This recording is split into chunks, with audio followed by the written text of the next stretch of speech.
Welcome to the Impactful Engineer Project. I'm Steve Maxey, and with my co-host and brother Jake, we are here to bring you guidance, fresh ideas, and the tools to help you become an impactful engineer.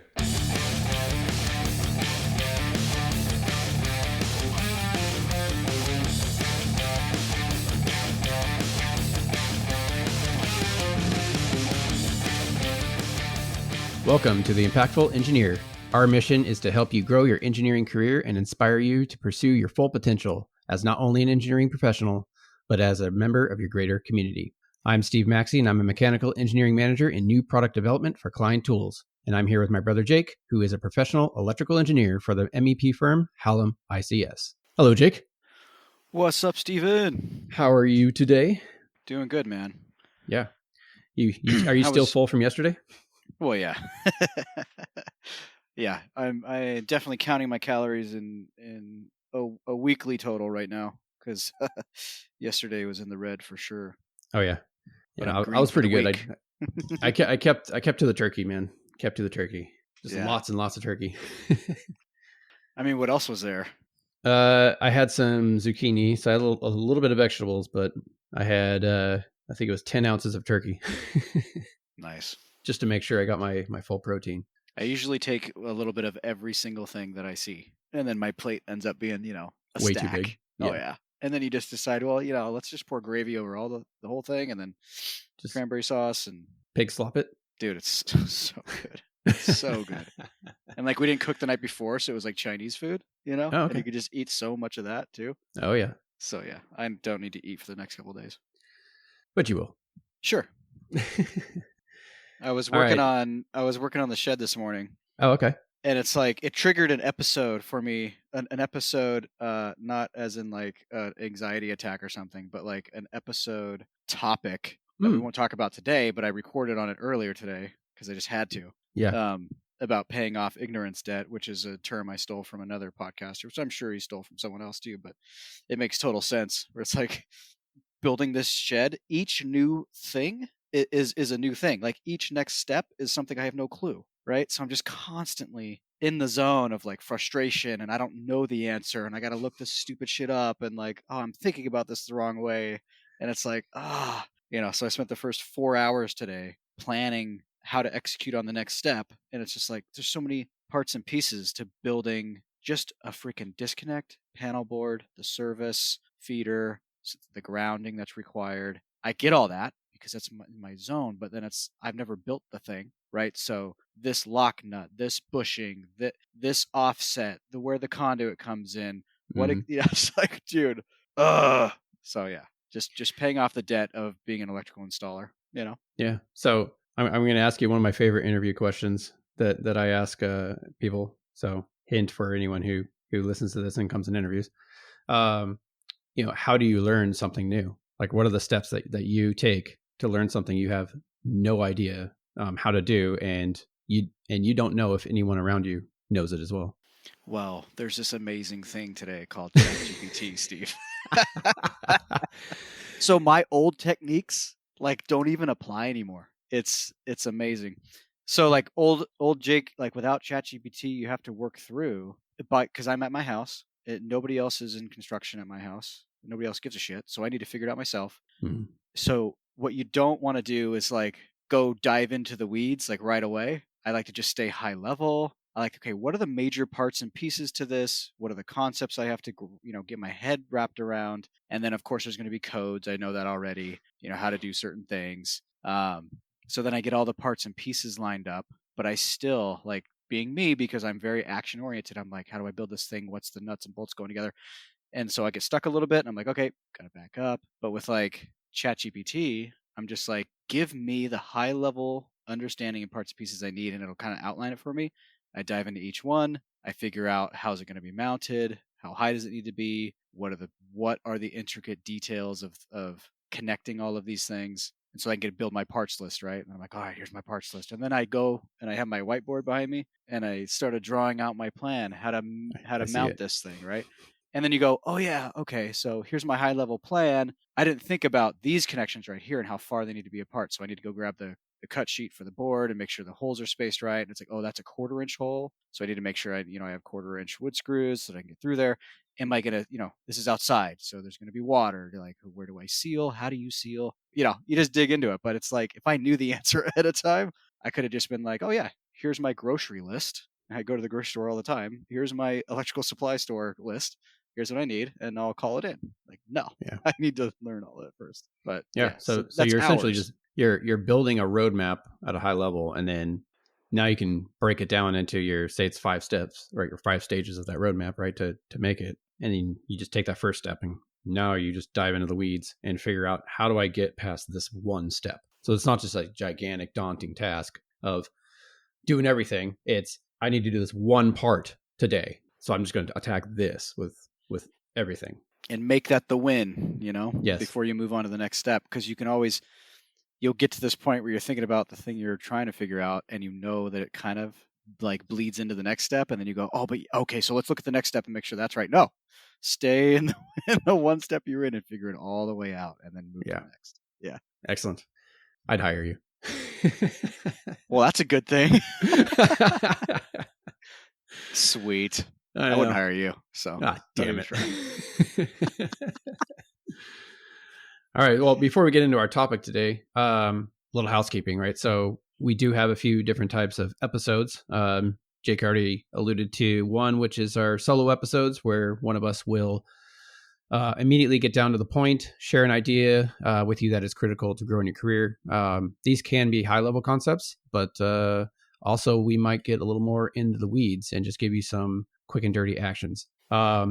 Also, today we are having our normal, most often Jake and I show, where we introduce a why and how around a topic and give you some tips to inspire some action. And finally, our longest form is guest episodes, where we bring on an expert in their particular field to share their perspective, mindset, and actionable tips around their area of genius.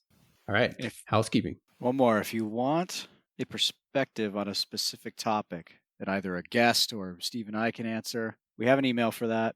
questions@impactfulengineer.com. Send us an email. Let us know what you're thinking about.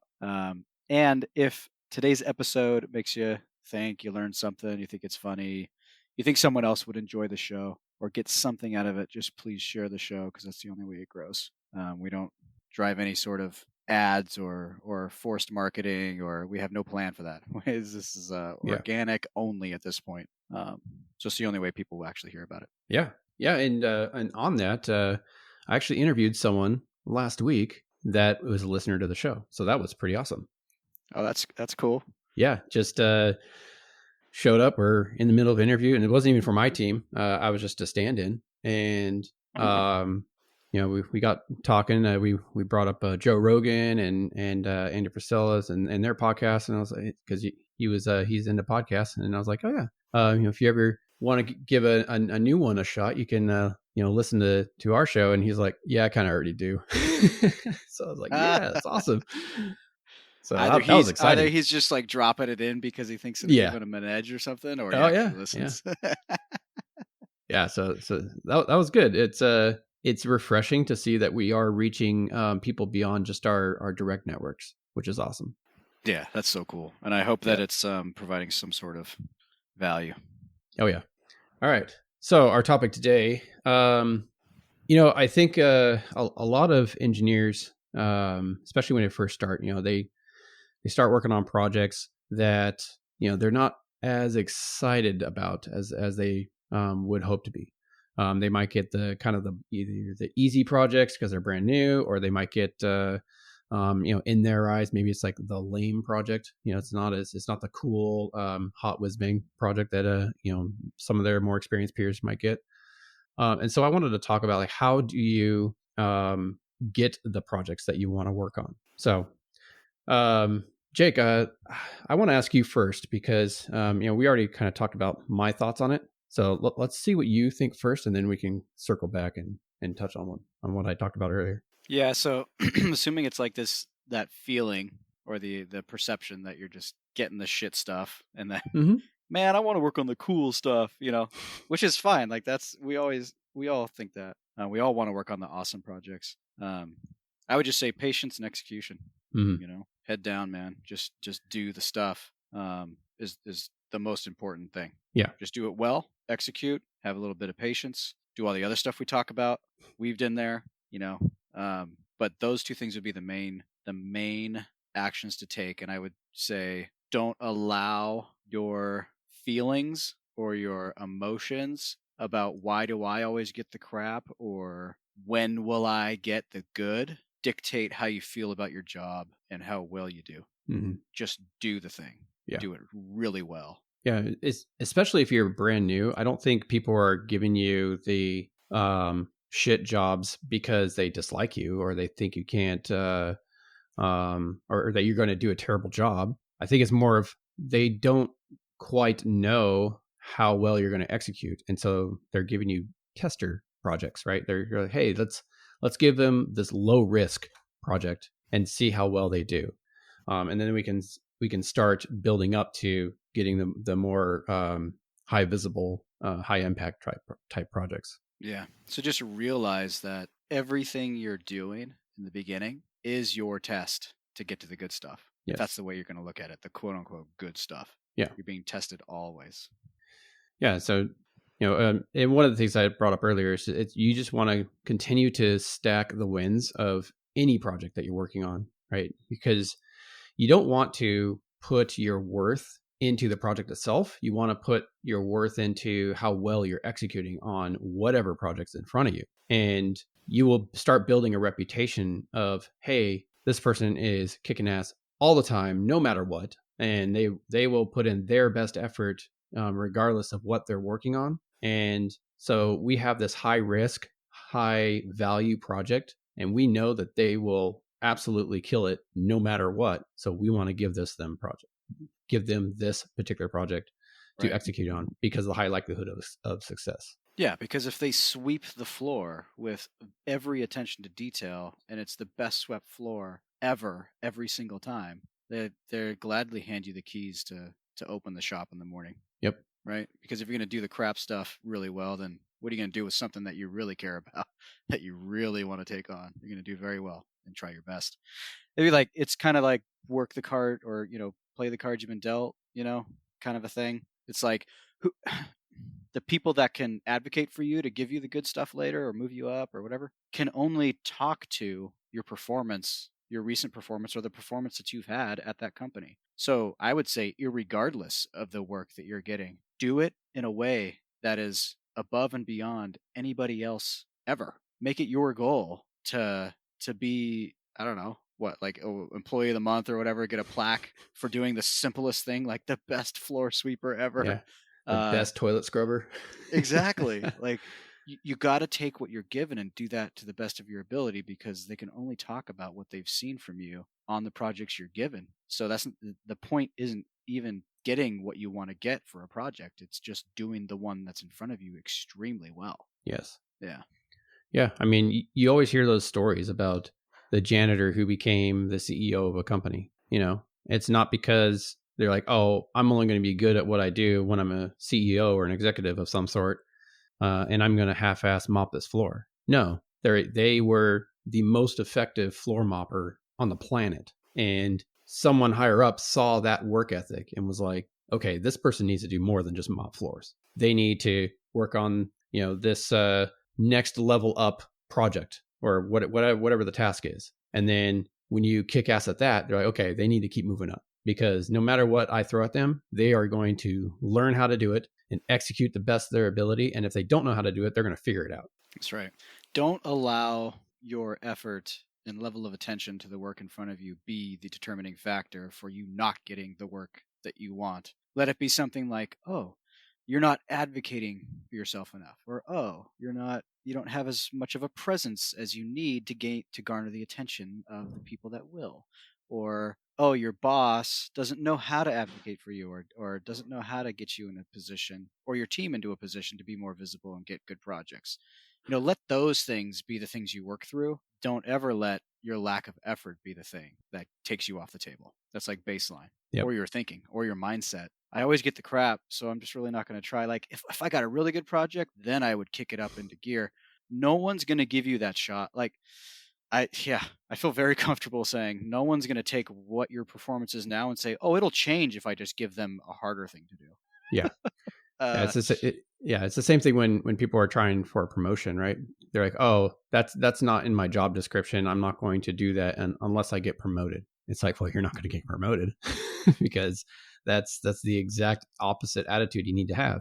You need to take on the initiative and the things outside the normal scope of your job to be able to build that worth in the eyes of those that you report to, so you can make those promotions, right? You got to, if you're an individual contributor and you want to be a manager, you got to start asking your manager, like, hey, what are the things that you do that is on your plate normally that you just don't have time for anymore, and we normally don't do it, but can I help you? Can I do some of these tasks for you? It'll help them, and then now you're doing things outside your scope and higher than the scope of your job description, and people are going to be like, hey, she's already doing this stuff and kicking ass. We need to start having a conversation or prepping her to advance to a higher level. yeah. And at that point, it's just making it official. Yep. Yeah. And it's just what it is. If everyone just did only their job strictly to the list of priorities or list of duties that they have to complete, if everyone did that, there would be no there would be no standout. There would be no like, here's the next person to move up. It might be what the person that doesn't want to do the extra stuff, that might be the world that person could actually thrive in if everyone just did the same thing. You know what I mean? They could use something else to set them apart. But it's not what is. People are competing, right? So the bar is always being raised, and people are competing to get promotions. So you need to be up there with them just to get yourself a seat at the table. Yeah. You know what I'm trying to say? Like, Yeah.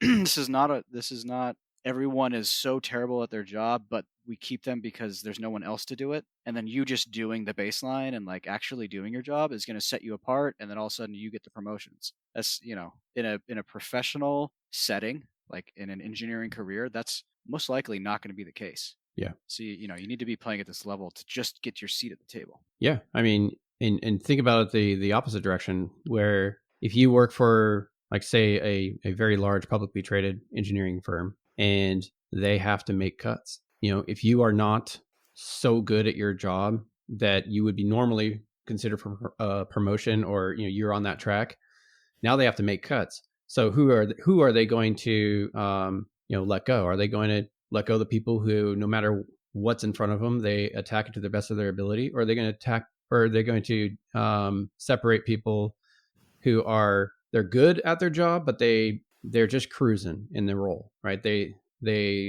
stay in their role and they don't venture out and task. They say, hey, that's not my job. That's so and so's job. That's beyond my pay grade. Those kind of phrases that we all hear. Yeah. As you and I like to say, that's loser shit. That's stuff that you're not going to win long term. Exactly. I.e., a commoditized position, something that anyone could do. So why not have nobody do it? Mm-hmm. And just let's keep our rising stars. Let's keep the people that will give us the best chance at moving forward in the right direction. Yep. Past these layoffs, right? So, and layoffs happen for a million reasons, and one of them being expectations can change. Mm-hmm. You can have a new owner that comes in and goes, all right, well, 60% of this workforce is doing nothing in my eyes, and we need to cut it, or else this company is going to burn. So we can either cut 60% or we can have no company, right? Of course, there's exceptions to that. Like, we're going to cut all this because we want to protect our profits and we want to be able to do this and that. And, there's that shade of gray. But protect you can in either case, it doesn't matter because those decisions are out of your hands. Just be the best you can in your position. Yeah, exactly. Don't even dwell on it. Just avoid that. Always do your best, no matter what. And then don't put less effort into a project because you're not as excited about it, or you're not, it's out of the direction that you envisioned yourself going in the role, right? If you love making potato guns and now you have to design a squirt gun, you're like, oh, squirt guns are stupid. I don't want to do that. But, hey, well, that's the project that's in front of you right now. You should be working on that squirt gun project as as well as you would ever put effort into the potato launcher. And you might just find something in the squirt gun project that helps you for your potato launcher project. Yeah, exactly. Right. Because they're going to be related. You're going to learn new things that are going to make you a better engineer overall. And also potato guns greater than squirt guns. Yeah, they just are. saying. Yeah, because explosions are cool. Yeah. And squirt guns are loser shit in comparison. So. And we've had many good times with potato guns. Yeah, no. I don't know where that example came from, but just popped in. Yeah, there's some memories there. Oh yeah. I love, all right. Dude, the chain link fence was the most amazing target because it just shredded those potatoes. And it was you got French fries. Yeah, it was great. You just put a bucket fryer right after the fence and you're good. Yeah. Awesome. So, okay. Just a quick recap. No matter what you're working on, always do your absolute best, because when the conversation comes up for your ability to move up or get the hot shit projects that your company is going to be working on, you want to be in a position to be the first name that is brought to the table. So always execute on whatever you're working on to your maximum ability, and the wins will start building momentum. And when you don't get the project and you think you should have, take that feeling and try to point it towards figuring out why you didn't get it, and then work on those things. Yes. Because that pit in your stomach, or that ego, or that anger or frustration, or like why or confusion, is always a good indicator that there's something that can be addressed. Let's figure out what that is and attack it.